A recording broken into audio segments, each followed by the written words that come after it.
team, that Georgetown team is a very good team. Played a great game last night and played very well again today. They have not quit on John all year, and they've had tons of injuries. They're young. That is going to be a good team next year. They've stuck together to the end, and that's why I told our guys that these guys are good. Doesn't matter what the record is, and they played that way tonight. So I was pleased to come out of that with a Questions, please, and turn off your phones, please. Right here in the middle. Is there a mic going around? You just want us to talk? Okay. Okay.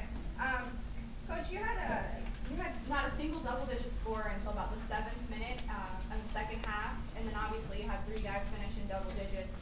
What kind of led you to that transition there? Well, teams do a good job, and Georgetown did, of trying to get at Ryan and Josh and Chris. They know who to go after, and I think that was part of the first half. We just couldn't get those guys going, and we have to just continue to play defense, hang in until we can break free. And I think once we had a couple stops to get out and transition. Josh is, I think, one of the best players in the country in transition.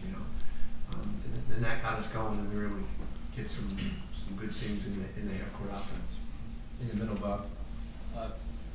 Georgetown puts teams on the line a lot, and you did not get a single free throw first half. Did you make a concerted effort to try to get inside a little bit, try to get a little more contact and get there, get some easy stuff? Definitely. I thought in the first half, they were very physical. Both teams were. Neither team got their foul in. So but we weren't playing through their physicality. We were driving the ball, and they were kind of pushing us off our line, and we were just throwing shots up rather than being strong.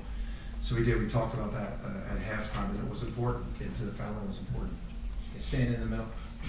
You guys were forced to go a little bit small after the injury with Daniel there. Was that part of the game plan maybe anyway when you saw the response, especially when they were trying to really kind of feed in on Arch, and he seemed to really kind of thrive under that? Yeah, we actually, the last time we played them, they pressed us a lot. So we did use the small lineup by plan against the press. We would have rather not done it tonight, but it was good that we had just played them that way, and we had to tonight. Darryl gave us great minutes, but he was tired, and it was good. It was good against the press. Over here on the right, Josh. Jay, at this point, do you feel like you've done enough to be locked in at the 1 seed, and just at this point, how much pressure is there to get to the second weekend of tournament? I know our people are tired of hearing this, but we just really do not care. We just don't care about the seeds. We don't think about the seeds. We really concentrate on enjoying this moment. We really do. I know it sounds corny, but it's just what we do. We love being here right now. We love that game. And we're fired up about playing tomorrow. And then, because we're going to have plenty of time when this is over, we'll sit around doing nothing except listen to everybody talk about seeds. So we'll do it then. And there's a lot of pressure from the outside of this team to get to the second weekend. There is. But we just take it one game at a time. It's not, if we don't get there, it's not going to kill us. We'll be really disappointed, but we're going to enjoy every step. If we're playing to get there, we're in pretty good shape, and then we'll take it as it comes. Right here in the middle. Coach, just in terms of getting to that end, I'm just wondering if you think of it not just in terms of the program itself, but just as far as the Big East here in year 3, and you guys have been the standard bearer and representing the league in sort of a larger sense. Yeah, we definitely let down the Big East last year. We were a good enough team to advance. We didn't do it, but that's we take responsibility for that, really. But our guys played hard in that game against NC State. They brought it. We came all the way back to get a shot to win the game with 14 seconds. And it didn't go in. That's the tournament. So we do take that responsibility seriously. I really would like us to get to a Final Four for the Big East as much as for these guys. I really would, because we love this league, and this league we want this league to get respect. And but if we don't do it, I'd love Xavier or Providence or others. I'd love them to do it. I really would. For the league, I would love to see it happen. I know they're good enough to do it. Moving in now. Arch, I think it was 1-point game there, 47-46 maybe, and you hit the first of those threes right from the same spot there. What is it about that spot? Is that spot, I mean, what made you so aggressive taking that shot tonight? Today?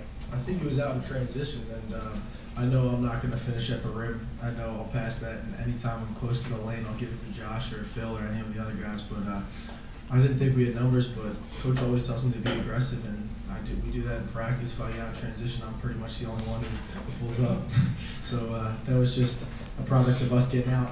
I think we got a couple stops is where it really turned, and I was able to get those open looks from from calls and turnovers, a couple great blitzes. Jim. Jay, what was your plan with Daniel today, and did you get more out of him than you expected, or less, or something else? You know what? He couldn't practice yesterday, so we didn't know. We really didn't know. The plan was we had a choice to try to let him go yesterday in practice, see what he got, or rest him and see what he got today. So we went with today, and he tried a little bit. I think it got tweaked again. He tried, and he gave us everything we got. We got to just try to rest him up so we can get him feeling a little bit better tomorrow. Dave. Jay, you've got some Washington kids in your team. Does the Georgetown games resonate more with them than the other teams? You know what? And Josh, you should answer this too, but I don't think so. But I don't know. I don't think so. I really don't. Does it? That means yes. That means he doesn't want me to want him to. That means yes. Right here in the middle. We never talk about it, but there's your answer. Jay, can you talk about your team's three-point shooting? You had that big three-pointer to end the first half, and then you went on that run in the second half. Yeah, I think our threes kept us in it in the first half. You know, like I said, we were driving the ball, we were struggling finishing at the rim, we were going inside, struggling finishing at the rim. And you know, that's why we shoot threes. You know, we have the balance where we can shoot them, and there's going to be some nights when you can't finish at the rim, and you're going to have to rely on them.